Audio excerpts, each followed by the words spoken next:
자, 반갑습니다. 자, 오늘도 여러분과 함께 수업을 시작하기로 하겠습니다. 자, 옷깃을 세우는 남자, 고니세 양해곤입니다. 자, 또 수업을 시작하기 전에 바로 수업을 또 시작하면 여러분도 너무 재미없고, 그래서 선생님이 또 밋밋한 이야기, 아무런 이야기 하나 해보도록 하겠습니다. 자, 오늘은 선생님 어디 글에서 읽었습니다. 세상에서 가장 자애로운 얼굴이라고 하는 것입니다. 우리 미국을 상징하는 것 하면 대표적인 것이 우리 자유의 여신상 생각나죠. 세계에 빛을 주는 횃불을 든 자유의 여신상입니다. 높이가 한 46m 정도 되고 그 밑에 기단까지 포함하면 한 93m 정도에 이른다고 합니다. 굉장히 크지요.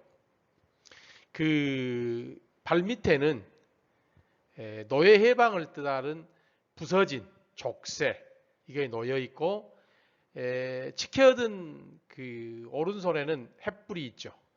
왼손에는 1976년 아닙니다.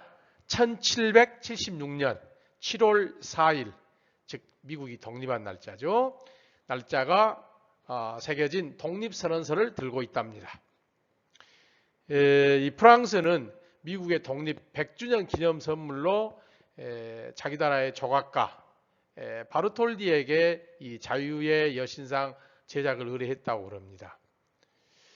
그런데 처음에 이 작품을 만들려고 할 때 걱정이 있었다고 그러네요. 바로 이 여신상의 얼굴을 누구를 모델로 삼아 조각할지가 굉장히 큰 문제였다고 합니다. 이때 유명한 여러 사람들이 물망에 올랐다고 하죠. 아름다운 여배우, 유명 정치가, 엄청난 재벌.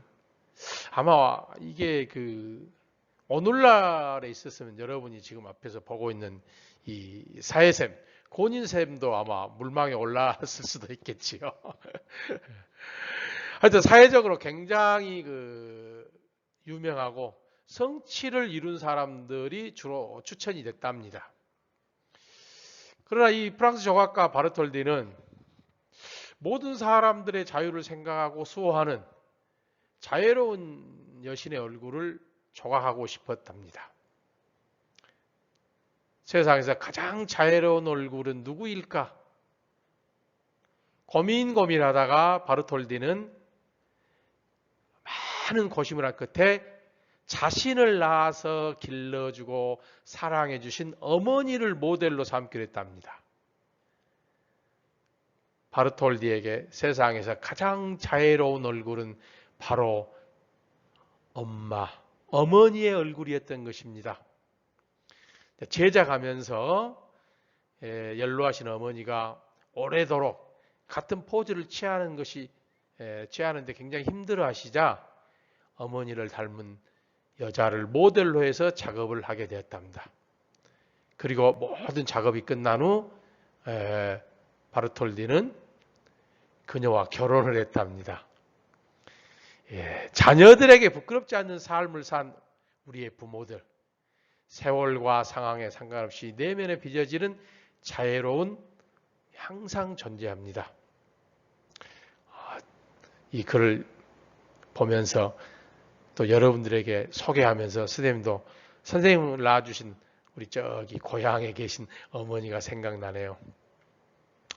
학생 여러분들도 분명 누군가에게 세상에서 가장 자애로운 사람이 될 수 있습니다. 우리 자신감을 가지고 즐겁게 재밌게 또 이번 수업에 임하도록 합시다. 자, 이 시간에는 이제 사회문화 현상의 탐구 태도, 그러면서 연구 윤리에 대해서 살펴보도록 하겠습니다. 자, 오늘 우리가 배울 학습 목표는 연구자에게 필요한 바람직한 연구 태도와 연구 윤리를 이해할 수 있다. 두 번째, 바람직한 연구 태도와 연구 윤리를 탐구 과정에서 실천할 수 있다. 즉 탐구 태도와 연구 윤리에 관한 내용이 되겠습니다. 자, 사회문화 현상의 연구 태도는 크게 우리가 네 가지 태도로 살펴봅니다. 성찰적 태도, 객관적 태도, 개방적 태도, 상대주의적 태도, 네 가지 입장입니다. 이 네 가지를 비교해서 우리가 분석하고 설명할 수 있어야겠습니다. 자, 그러면 지금부터 이제 연구 태도를 살펴보도록 하겠습니다.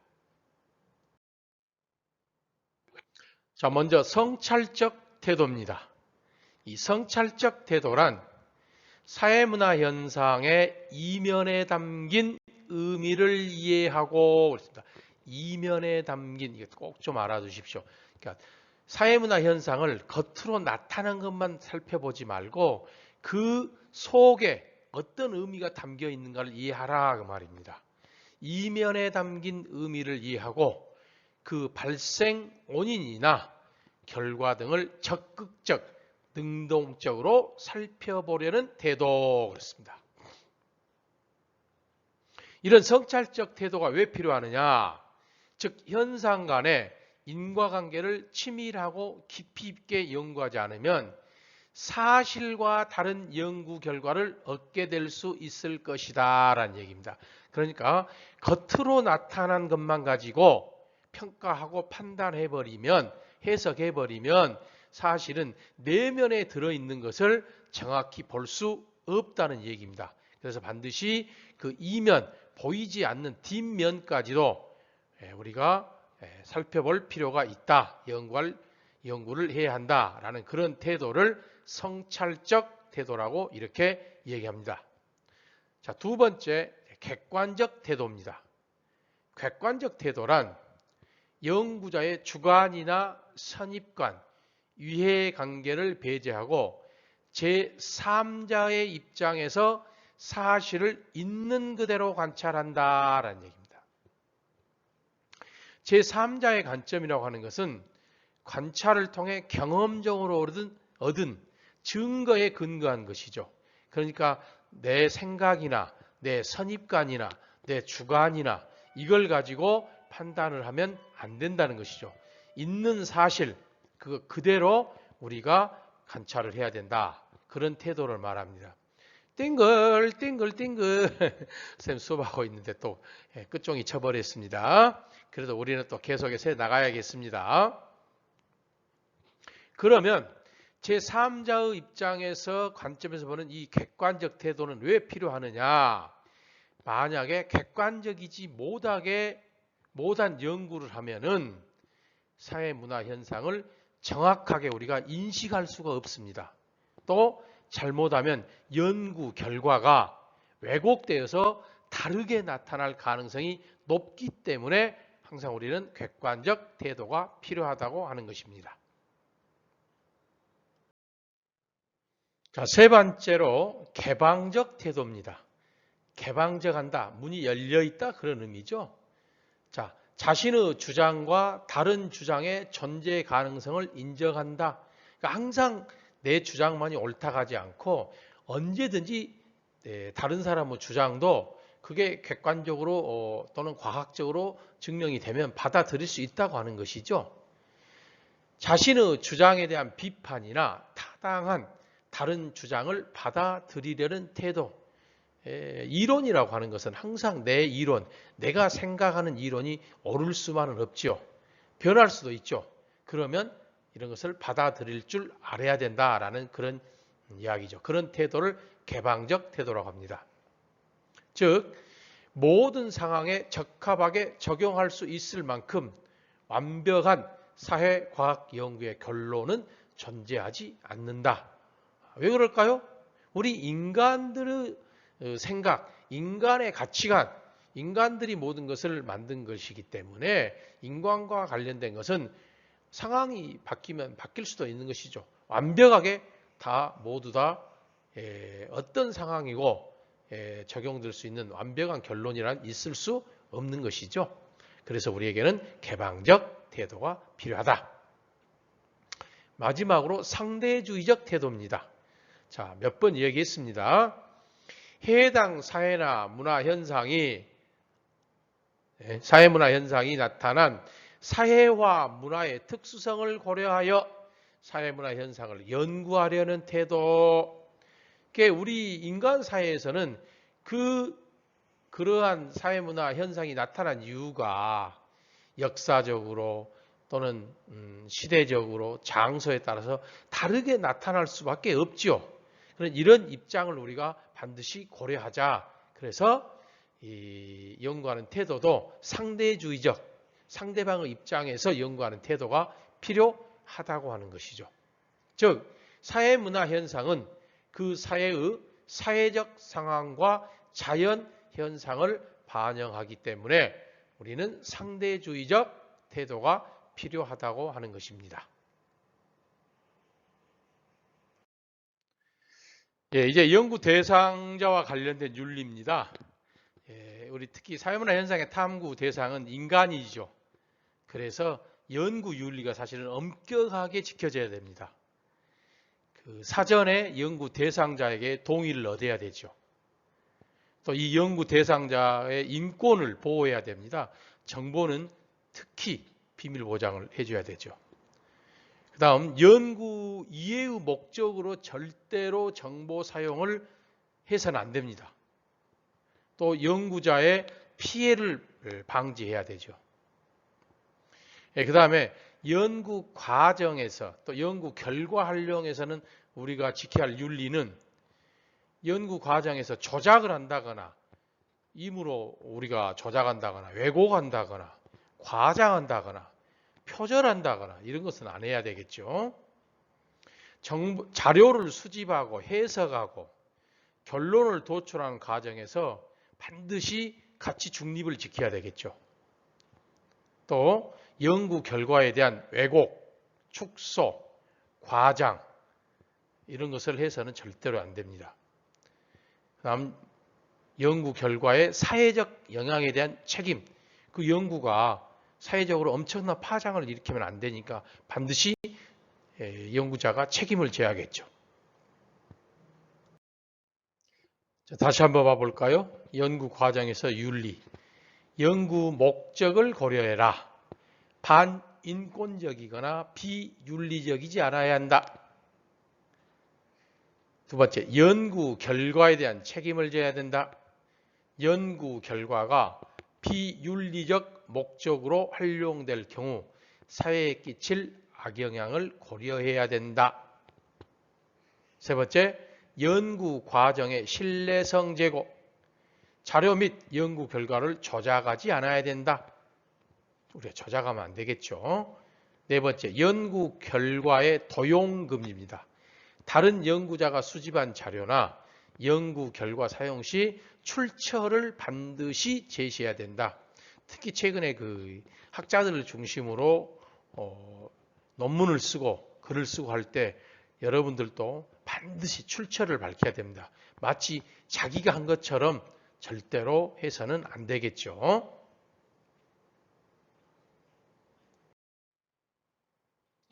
자, 문제를 한번 풀어보도록 하겠습니다. 갑을병은 학회 연구 논문을 제출하여 심사를 받았다. 다른 부분에서는 어루나 위반 사항이 없었으나 갑을병 모두 학회의 연구윤리 강령의 일부를 위반한 사실이 드러났다. 학회의 연구윤리 강령의 일부와 위반한 연구윤리 강령의 조항이다. 자, 여기를 보면 갑은 1항과 2항을 위반했고 을은 2항, 3항, 5항, 병은 4항, 5항을 위반했네요. 자, 그러면 기억. 갑은 을과 달리 임의로 연구 결과를 조작하지 않았다. 연구 결과를 조작하지 않았다. 연구 결과를 조작한 것은 과 관련된 것은 3항이네요. 자료를 임의로 은폐, 축소, 왜곡 해가지고 연구 결과에 반영할 수 없다 했는데 을은 이 3항을 위반을 했지요. 또 5항을 보니까 기존의 연구자료, 연구 결과, 결과 분석 및 해석 등을 무단으로 도용하거나 변형해서 그랬네요. 사용할 수 없다 그랬는데 을은 5항을 위반했어요. 그러니까 3항과 5항을 갑은 위반하지 않았으나 을은 위반을 했지요. 그래서 연구 결과를 인위적으로 조작했다고 할 수가 있어요. 그러나 갑은 조작을 하지 않았습니다. 그래서 기억은 맞는 내용이 되겠습니다. 니은 을은 병과 달리 수집된 자료를 임의로 가공하여 오류를 발생시켰다 그랬네요. 자, 병은 임의로 조작한 것은 사망에 해당되죠.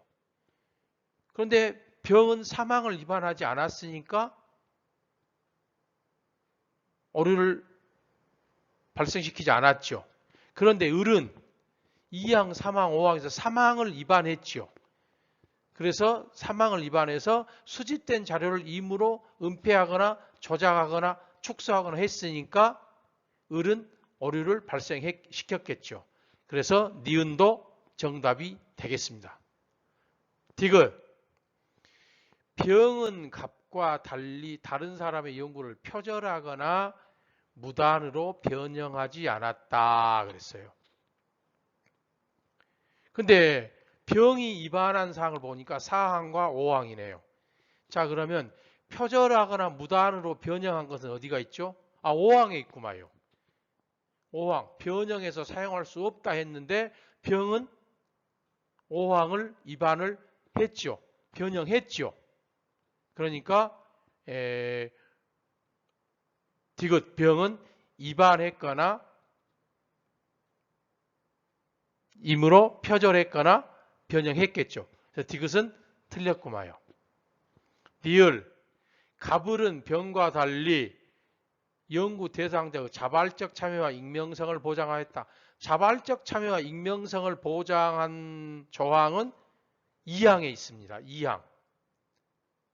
그런데 2항에 있는데 갑은 1항, 2항을 위반했고 을도 2항을 위반했네요. 그러니까 갑을 모두 다 2항을 위반했죠. 당연히 참여와 익명성 보장을 위반했다고 할 수가 있겠죠. 보장을 해주지 않았죠. 그래서 니을도 틀렸습니다. 그래서 정답은 기억과 니은이 되겠습니다. 참 재미있으면서도 약간 시간을 요하는 생각을 해봐야 하는 그런 문제였습니다. 자, 지금까지 사회문화 현상의 탐구 태도와 연구 윤리에 대해서 알아봤습니다. 자, 다음 시간에는 이제 2단원 개인과 사회 구조 중에서 개인과 사회의 관계에 대해서 살펴보도록 하겠습니다. 자, 여러분들 대단히 수고 많이 했습니다. 선생님 강의 듣느라 힘들었죠? 선생님도 여러분 수업 준비하느라 또 자료를 찾느라 또 이 동영상으로 만드느라 선생님도 굉장히 힘들었어요. 막 목이 쉬네요. 자, 우리 모두에게 여러분들 강의 듣느라 고생했고 선생님 강의 준비하고 강의하느라 고생했습니다. 우리 모두에게 다 같이 스스로 박수. 예, 고생했습니다. 자, 지금까지 옥깃을 세우는 남자 고은이쌤 양혜곤이었습니다. 안녕. 다음 시간에 또 봐요.